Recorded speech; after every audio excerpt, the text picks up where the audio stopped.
Hello friends, myself Dr. Naresh Bhati, Director of Welcare Overseas Education.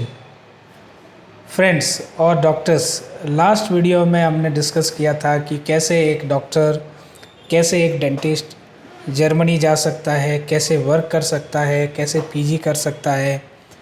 आज मैं एक video आपके लिए जो ये लेके आया हूँ आज, कुछ डॉक्टरों ने मुझे रिक्वेस्ट किया है जिनके पास मेडिकल काउंसिल रजिस्ट्रेशन नहीं है, those are the foreign medical graduate doctors.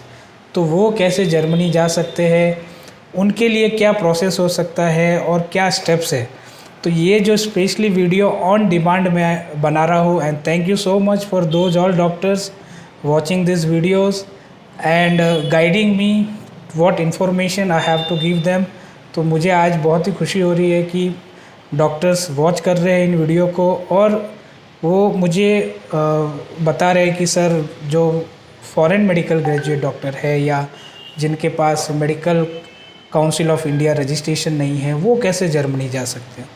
तो आज हम डिस्कस करेंगे इस वीडियो में उसके बारे में कि कैसे एक नॉन MCI डॉक्टर और जिसके पास कंट्री रजिस्ट्रेशन नहीं है वो कैसे जर्मनी जा सकता है। तो पहला बात तो मैं ये बता दूं कि अगर आप इंडियन रेजिडेंस हो और अगर आप अपना MBBS अब्रॉड में करते हो, जैसे यूक्रेन हो गया, रशिया हो गया, कजाकिस्तान हो गया, फिलीपाइंस हो गया, जॉर्जिया हो गया, आर्मेनिया हो गया, जो भी कंट्री में आप अपना MBBS पढ़ रहे हो, तो अगर आपको जर्मनी के लिए अप्लाई करना है तो you must have any country of registration. आपको अगर जैसे जस्ट फॉर एन एग्जांपल, अगर आप MBBS रशिया में कर रहे हो तो रशिया में आपके पास वहाँ का कंट्री रजिस्ट्रेशन होना चाहिए अगर आपको जर्मनी के लिए अप्लाई करना है, क्योंकि आपके पास गुड स्टैंडिंग सर्टिफिकेट चाहिए, उसके लिए आपको रजिस्ट्रेशन सर्टिफिकेट चाहिए एंड इंटर्नशिप सर्टिफिकेट कंपलसरी है।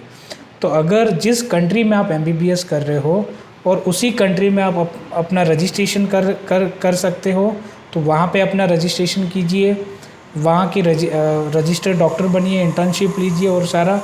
तो ये सारे अगर डॉक्यूमेंट आपके पास है, कंट्री जिस कंट्री में आप MBBS कर रहे हो, तो आप इजीली अप्लाई कर सकते हो जर्मनी के लिए। तो सेम डेफिसिट आपको मिलता है अगर उस तरह से अगर आप अप्लाई करते हो। तो वही आपको पहले लैंग्वेज सीखना है टिल C1 तक, फिर आपको टेम्पोररी लाइसेंस एग्ज़ाम लिखना है, फिर आपको अप्रोबाशन लिखना है। इवैल्यूएशन के बाद आपका डिग्री या डिप्लोमा जो भी है उस कंट्री से आपको अप्लाई करना पड़ेगा, पहला स्टेप।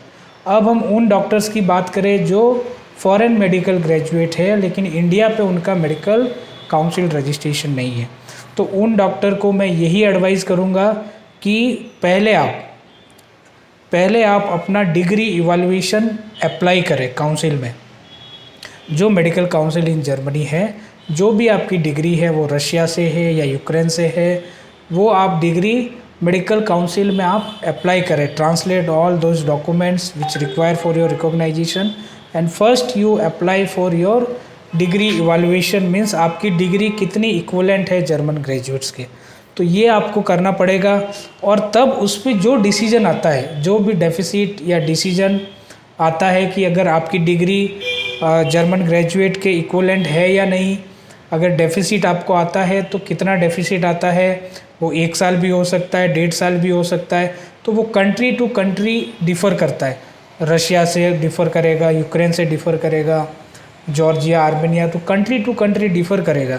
तो ये सबसे ज़्यादा इम्पोर्टेंट है कि अगर आपको जर्मनी ही जाना है, if you are not able to pass your medical licence foreign medical graduate exam in India, और अगर आपको जर्मनी जाना है, तो पहला मैं अगर एज अ डॉक्टर अगर मैं आपको सजेस्ट करना चाहूँ तो फर्स्ट आप अपना इवैल्यूएशन अप्लाई कर दीजिए, डिग्री रिकॉग्नाइजेशन आप अप्लाई कर दीजिए and wait for the decision.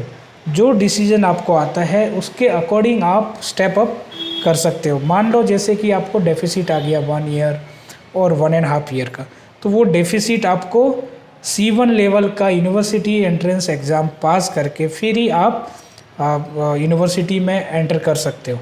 तो फिर वो जो डेफिसिट है आपको मेडिकल कॉलेज में आपको करना पड़ेगा। वो डेफिसिट करने के बाद आपको 2 एग्ज़ाम लिखने हैं, M1 एंड M2। ये दोनों एग्ज़ाम आपको लिखने हैं, फिर आपको अप्रोबाशन मिल सकता है या परमानेंट मेडिकल लाइसेंस आपको मिल सकता है। तो ये प्रोसेस डिस्कस किया कि ये बेसिक चीज़ें आपको पता होनी चाहिए। ब्लाइंडली आप किसी पे भी बिलीव करके आप नहीं जा सकते हो। मेरा यही सजेशन है उन डॉक्टर से जिनके पास मेडिकल काउंसिल रजिस्ट्रेशन नहीं है, तो पहला स्टेप्स आप अप्लाई करो अपना डिग्री इवैल्यूएशन के लिए and wait for the council decision. जो भी डिसीजन आता है उसके अकॉर्डिंग आप स्टेप अप करो फर्दर प्रोसेस के लिए। तो ये हमने डिस्कस किया कि non MCI foreign medical graduate कैसे अप्लाई कर सकते हैं, या अगर आप जिस कंट्री में अपना MBBS किया वहीं से आप रजिस्ट्रेशन, इंटर्नशिप और सारा कीजिए और फिर आप जर्मनी के लिए अप्लाई कीजिए, तो आपकी पॉसिबिलिटीज़ बनती है जर्मनी में जाने की। और any other queries you have, और कुछ भी डाउट है तो आप नीचे दिए गए नंबर पे हमें कांटेक्ट कर सकते हो। You can book your appointment and we can have a Zoom meeting to do all further your clarification. तो thank you so much for today. और अच्छे इन्फॉर्मेटिव वीडियो अगले वीडियो में हम लेके आएंगे और आपसे बात करेंगे कुछ और facts about the Germany. So thank you so much for today. And अगर आपको ये वीडियो पसंद आए तो ज़रूर लाइक करें, शेयर करें, कमेंट करें। And thank you so much. जय हिंद, जय भारत।